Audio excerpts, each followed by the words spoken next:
নমস্কার বন্ধুরা, কেমন আছো তোমরা সবাই? আশা করি অনেক ভালো আছো। আমার নতুন আরেকটি ব্লগ ভিডিওতে তোমাদের সবাইকে জানাই অনেক ভালোবাসা, অনেক স্বাগত। সকালে ঘুম থেকে উঠে কিন্তু ভোরে ভোরে উঠে দেখো কাজ শুরু করে দিয়েছি। কেননা ছেলের স্কুল আছে, তো যার জন্য অনেক সকাল সকাল ঘুম থেকে উঠে ঘর বাড়ি সব ঝাড়টার দিয়ে মুছে ফ্রেশ হয়ে স্নান করে আসতে হয়, তারপর রান্নাবান্না করব। আমি আবার স্নান না করে তো রান্না করি না। এই যে আমার শরীর খারাপ হয়েছে কমসে কম 1 মাস হয়ে গেছে, তবুও কিন্তু আমি একদিনও সকালে স্নান করা কিন্তু বন্ধ দিইনি। ওই গরম জলে স্নান করে ফেলি। আর সকালে উঠে তো বাসি ঘর রাখতেই নেই, ঝাঁটা তো দিতেই হয়। আর রোজ কিন্তু মহিলাদের সকালে ঘুম থেকে উঠে ঝাঁটা হাতে কাজ শুরু করতে হয়। তারপর আমি স্নান টান করে চলে এসেছি, এখন একটু জল খাবো, খালি পেটে জল না খেলে তো হয় না। আর রোজ কিন্তু এটা ভালো অভ্যাস করে নেওয়াই ভালো, তাই না? রোজ সকালে খালি পেটে জল খাওয়া, তারপরে শিবজিতে জল ঢালা, সূর্য দেবতাকে জল অর্পণ করা, তুলসীতে জল ঢালা, এরকম কিন্তু আমি রোজই করে থাকি। শ্রাবণ মাস শেষ হয়ে গেছে কিন্তু তবুও আমি জল ঢালি শিবজির মাথায়। একটা অভ্যাস বানিয়ে নিয়েছি। আর এই যে আটা মাখিয়ে রেখে দিয়েছি, ছেলে খাবে আর আমরা পরে খাবো। আর রাত্রিরে বাসন টাসন কিন্তু সব মেজে রেখেছিলাম। আর এই যে বাসন রাখার র্যাকটা নিচে রেখে দিয়েছি, উপরটা কিন্তু একদম পরিষ্কার হয়ে গেছে। আর আজকে ছোলার তরকারি রান্না করব। ছেলে বলছে স্কুলে একটু পেঁয়াজ রসুন দিয়ে ছোলা নিয়ে যাবে, তাই একসঙ্গে কুকারে সিটি মেরে আলাদা করে গোপাল সোনার জন্য করব, আর আমার ছেলের জন্য একটু আলাদা করে ওই পেঁয়াজ রসুন দিয়ে করে দেবো। ওই স্কুলে বাচ্চারা সবাই পেঁয়াজ রসুনের সবজি খায়, তো যার জন্য ও ছোটো মানুষ, ওর একটু মন চায়, তাই ওর জন্য একটু অল্প করে করে দেবো, যাতে ও একটু খেয়ে যাবে আর নিয়ে যাবে। আর গোপাল সোনার জন্য পরে আমি আবার পরিষ্কার করে গ্যাস ওভেন টোভেন তারপরে আবার নিরামিষ রান্না করব। আর কারেন্ট আছে তো হিটারে বসিয়ে দেবো। আর বাচ্চা কাচ্চা কিন্তু দেখবে স্কুলে অন্য বাচ্চারা যা খায় যা করে ওদের কিন্তু সেইগুলোই করতে হয়। ওই যে স্কুলের বন্ধুরা সবাই পেঁয়াজ রসুন দিয়ে সবজি নিয়ে আসে, ও মাঝে মাঝে একটু টেস্ট করে, ভালো লাগে। তা আমি কি বলছি শোনা, সবসময় তো পেঁয়াজ রসুন দিয়ে সবজি খাওয়া ভালো না, কখনো কখনো বানিয়ে দেবো, তাই ভাবলাম যে আজকে একটু বানিয়ে দিই। আর বাচ্চা কাচ্চার মন তোমরা তো বোঝো, ওরা তো বোঝে না কিছু। আমার ছেলের জানো তো অ্যাসিডিটির খুবই প্রবলেম আছে, ওরও কিন্তু পেঁয়াজ রসুন দিয়ে সবজি খেলে খুব গ্যাস হয়ে যায়, যার জন্য ওকে মাঝে মাঝেই মানে বানিয়ে দিই, রোজ রোজ বানিয়ে দিই না। আর এইভাবে ছোলা দিয়ে আলু দিয়ে সবজি রান্না করলে খেতে জানো তো খুব ভালো লাগে। আর পেঁয়াজ রসুন দিলে সবজিতে তো একটু টেস্ট হবেই, সেটা তো তোমরা সবাই জানো। মশলাটা কিন্তু সুন্দর করে কষিয়ে নিয়েছি, এখন ছোলা আর আলুটা দিয়ে একটু ভালো করে কষিয়ে তারপরে কিন্তু এর মধ্যে গরম জল দিয়ে দেবো। তরকারিতে গরম জল দিলে দেখবে তরকারির স্বাদটা কিন্তু খুব সুন্দর হয়, আর তরকারি কিন্তু তাড়াতাড়ি ফুটেও ওঠে। আমি কিন্তু সবসময় একটু মানে চেষ্টা করি গরম জল দেওয়ার। আর বন্ধুরা, তোমরা যারা এখন ভিডিওটি দেখা শুরু করেছো তারা প্লিজ একটা লাইক করে ভিডিওটি কন্টিনিউ করো। আর আজকে কিন্তু আমার মনটা খুবই খুশি রয়েছে, আজকে খুশি খুশি মনে কিন্তু সব কাজ করছি। এদিকে কাসুরি মেথি দিয়ে দিলাম, আর একটু ভাজা মশলা হচ্ছে বাড়িতে করে রেখেছিলাম, সেই মশলাটা একটু নামানোর আগে দিয়ে দিয়েছি। আর এইভাবে ছোলার তরকারি রান্না করেছিলাম, খেতে কিন্তু খুব টেস্টি হয়েছিল। আর আমার ছেলে বলছে, মাম্মা স্কুলে গিয়ে জানো তো যখন আমি সবজিটা খাচ্ছিলাম মনে হচ্ছিল আমি রুটি না খেয়ে শুধু সবজিই খাই। আজকে মনটা খুশি রয়েছে, তোমাদের সঙ্গে শেয়ার করব, তোমরা দেখো ভিডিওটা লাস্ট পর্যন্ত। আজকে আমার মনের একটা ইচ্ছা পূর্ণ হয়েছে, অনেক দিন থেকে মনের একটা সুপ্ত ইচ্ছা যাকে বলে, সেই ইচ্ছা মনে অনেক দিন থেকে জমা হয়েছিল, সেটা আমার বর পূর্ণ করেছে। আর সেটাই তোমাদের সঙ্গে শেয়ার করব, তাই তোমাদেরকে বলছি আজকে ভিডিওটি স্কিপ না করে দেখো, তাহলে বুঝতে পারবে যে কি জিনিসটার জন্য আমি খুব খুশি হয়েছি, অনেক দিন থেকে অপেক্ষায় ছিলাম। আজকে সেই অর্ডারটা আসবে আর তোমাদের সঙ্গে শেয়ার করব। আর ছেলে যে তরকারি স্কুলে নিয়ে যাবে সেটা এখন প্লেটে নামিয়ে ঠান্ডা করে রাখছি। আমি কিন্তু গরম তরকারি কখনো না ও সব মানে লাঞ্চ বক্সে দিই না, ঠান্ডা করে সবজি দিলে সে সবজিটা কিন্তু অনেকক্ষণ পর্যন্ত ভালো থাকে।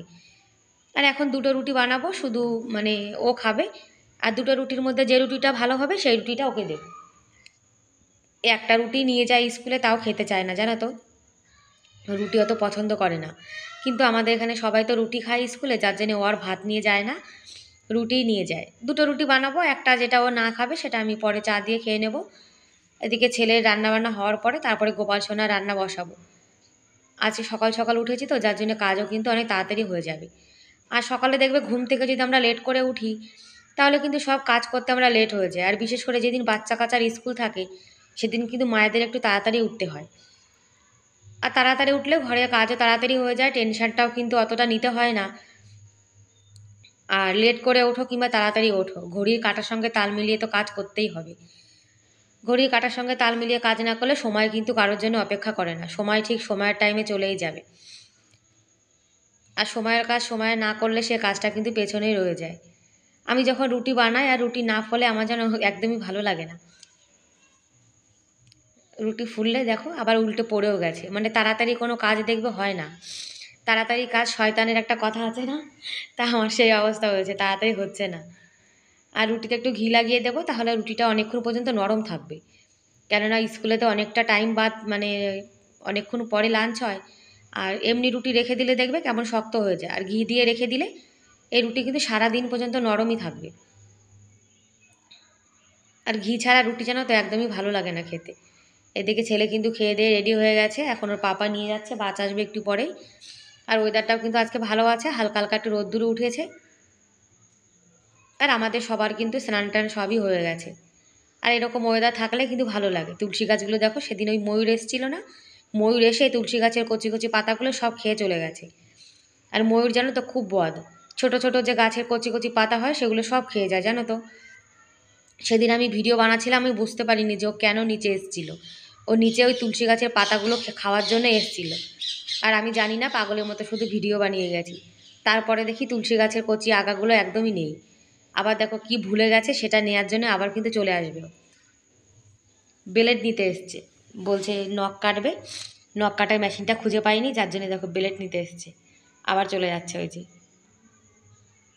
আর এদিকে হিটারে গোপাল সোনার জন্য ওই যে ছোলাটা বসিয়ে দিয়েছি।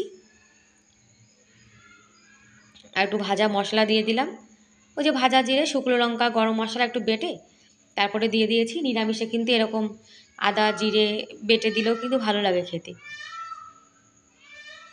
আমার আবার নিরামিষ আমিষ, মানে সকালবেলা যদি পেঁয়াজ রসুন দিয়ে সবজি করি আবার কিন্তু ডবল ঝামেলা হয়ে যায়, আবার গোপাল সোনার জন্য করতে হয়। আর ইন্ডাকশান ওভেনের বোর্ডটা খুব ডিস্টার্ব করছিল, যার জন্য ইন্ডাকশান ওভেনটা না বাইরে এনে রেখেছি। বোর্ডটায় মাঝে মাঝে খুব মানে আগুন জ্বলে ওঠে, শর্ট সার্কিট হয়ে যাওয়ার ভয়ে না এখানে রেখে দিয়েছি। তারপরে কিন্তু রান্নাবান্না হয়ে গেছে, গোপাল সোনার সেবা হয়ে গেছে, আর ঘরটাও গুছিয়ে নিয়েছি। গোপাল সোনার সেবা না দিয়ে আমি কিন্তু চাটা একদমই খাই না। আর বড় কুলারটা সরিয়ে এখন ছোট কুলারটাই কিন্তু এখানে রাখা রয়েছে। আর সকালে এই যে সিম্পল খাবার দাবার, আমার বর বিনা পেঁয়াজ রসুনের সবজি খেয়েছে, আর আমি পেঁয়াজ রসুন দিয়ে ওই যে ছোলা রান্না করেছিলাম সেটুকু খেয়েছি। আর নিরামিষ বাসন দেখো এই পাশে মেজে রেখে দিয়েছি, আর আমিষগুলো কিন্তু মেজে রেখেছি। আর দুপুরে যা রান্না করব কাঁচকলা সব কেটে ধুয়ে রেডি করে রেখেছি, গোপাল সোনার ভাতও আলাদা করে তুলে রেখেছি, গ্যাস ওভেনটাও পরিষ্কার করে দিয়েছি। মানে সকালে রান্নাবান্না করার পরে রান্নাঘর পরিষ্কার করে আবার দুপুরের রান্নার জোগাড় যন্ত্র সব করে নিয়েছি। আবার দুপুরে রান্নাবান্না করতে হবে তো। দুপুরে আজকে করব মুসুরির ডাল, আর ওই যে কাঁচকলা কেটে রেখেছিলাম। আর এদিকে ইন্ডাকশন ওভেনে ভাত বসিয়ে দিয়েছি, আর এদিকে হিটারে গোপাল সোনা রান্না হবে, মানে দুই দিকে রান্না হয়ে যাবে। ভাতটাও কিন্তু হয়ে গেছে, কাঁচকলা আলু ঝোল হয়ে গেছে, গোপাল সোনাকে দেবো। আর এই যে সকালে যে ছোলা আলু তরকারিটা রয়েছে এই বাটিতে, এটা আর গোপাল সোনাকে দেবো না, আমরাই খেয়ে নেবো। আর গোপাল সোনাকে কাঁচকলা আলু দিয়ে দেবো। আর মুসুরির ডালটা আজকে অল্পই করেছি, বেশি করিনি। একটু টমেটোও দিয়েছি এর মধ্যে, টমেটো দিয়ে ধনেপাতা দিয়ে খেতে কিন্তু খুব ভালো লাগে। তারপরে কিন্তু দুপুরে খাওয়া দাওয়া হওয়ার পরে এই যে আমাদের পার্সেল চলে এসছে, চেক করে নিচ্ছে যে ঠিক আছে কি না। একটা এনেছিলাম প্রথমে, সেটা না পাল্টে দিয়েছি, পরে আবার একটা এনেছি। মানে আগে একটা যেটা অর্ডার দিয়েছিলাম সেটা ভালো ছিল না, ভালো মতো মানে অর্ডার যদি ভালো না হয় শুধু শুধু পয়সা দিয়ে রেখে কী লাভ। চলো তাহলে প্যাকিংটা খুলে তোমাদেরকে দেখানো যাক যে এর মধ্যে কী আছে। আর গরিব পরিবারে কিন্তু একটু মানে কোনো মনের ইচ্ছা পূর্ণ করতে গেলে অনেকটা অপেক্ষা কিন্তু করতেই হয়, তাই না? মন চাইলেই যে সেটা কিনে নিয়ে চলে আসলাম সেটা কিন্তু কখনোই হয় না।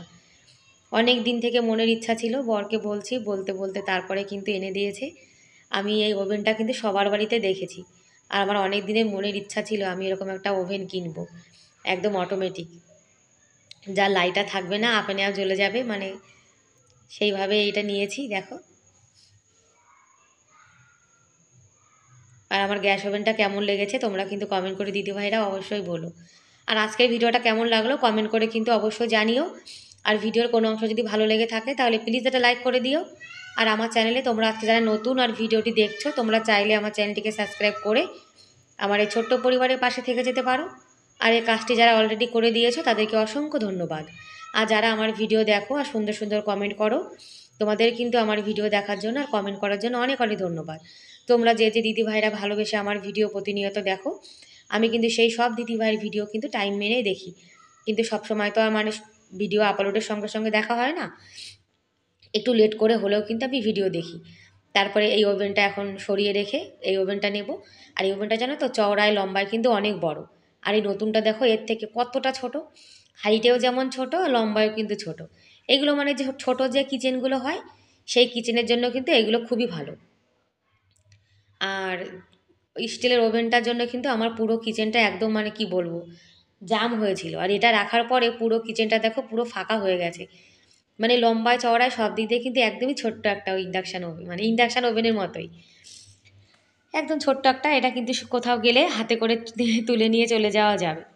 আর স্টিলের যে ওভেনটা আছে ওটা কিন্তু খুবই অসুবিধা হতো, আর অটোমেটিক হলে কিন্তু ভালোই হয়। আর গোপাল সোনাকেও দেখাচ্ছি, দেখো গোপাল সোনা আমাদের নতুন উনুন।